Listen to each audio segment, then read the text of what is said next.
Asia cup కు time దగ్గర పడుతున్న కొద్దీ టీమిండియా ఎంపికపై ఉత్కంఠ పెరుగుతోంది. ఇంగ్లాండ్ తో టెస్ట్ సిరీస్ లో దుమ్మురేపిన ఒకరిద్దరు ప్లేయర్లు ఇప్పుడు టీ20 రేస్ లోకి రావడంతో జట్టులోకి ఎవరిని తీసుకోవాలి అనేది కత్తి మీద సాముగా మారింది. ఈ నేపథ్యంలో ప్రతి మల్టీనేషనల్ ఈవెంట్ కి ముందు సంజు శాంసన్ పై ఉండే చర్చ మరొకసారి తెరపైకొచ్చింది. శాంసన్ తన చివరి 5 టీ20s లో కేవలం 51 పరుగులు మాత్రమే చేయడం మైనస్ గా మారింది. ఈ క్రమంలో శాంసన్ ఆసియా కప్ కు ఎంపిక చేస్తారా? ఒకవేళ అతని పక్కన పెడితే ఎవరిని తీసుకుంటారు అన్నది ఇప్పుడు hot topic. Test captain Shubman Gill, Yashasvi Jaiswal, Abhishek Sharma నుంచి ప్రధానంగా శాంసన్ కి పోటీ నెలకొనుంది. ఈ ముగ్గురిని టీ20లో సర్దుబాటు చేయాలంటే శాంసన్ ను బెంచ్ కు పరిమితం చేయక తప్పదు. ఎందుకంటే స్పోర్ట్స్ హెర్నియా గాయం నుంచి regular captain Suryakumar Yadav కోలుకున్నాడు.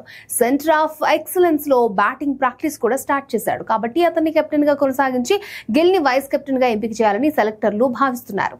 IPL లో శాంసన్ గాయంతో ఇబ్బంది పడుతున్నప్పుడు గిల్ గుజరాత్ తరపున 15 ఇన్నింగ్స్ లో 50 సగటుతో 155.8 స్ట్రైక్ రేట్ తో 650 పరుగులు చేశాడు.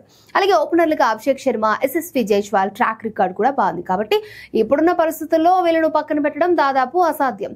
మిడిల్ లో సూర్యతో పాటు అయ్యర్, తిలక్ వర్మ కూడా ఉన్నారు. 6వ నెంబర్లో వికెట్ కీపర్ జితేష్ శర్మ నుంచి గట్టి పోటీ ఉంది. కాబట్టి ఆసియా కప్ లో శాంసన్ కి అవకాశం వస్తుందా? గంభీర్ నిర్ణయం ఎలా ఉండబోతుందనే దానిపై ఇంకా క్లారిటీ రావాల్సిందే.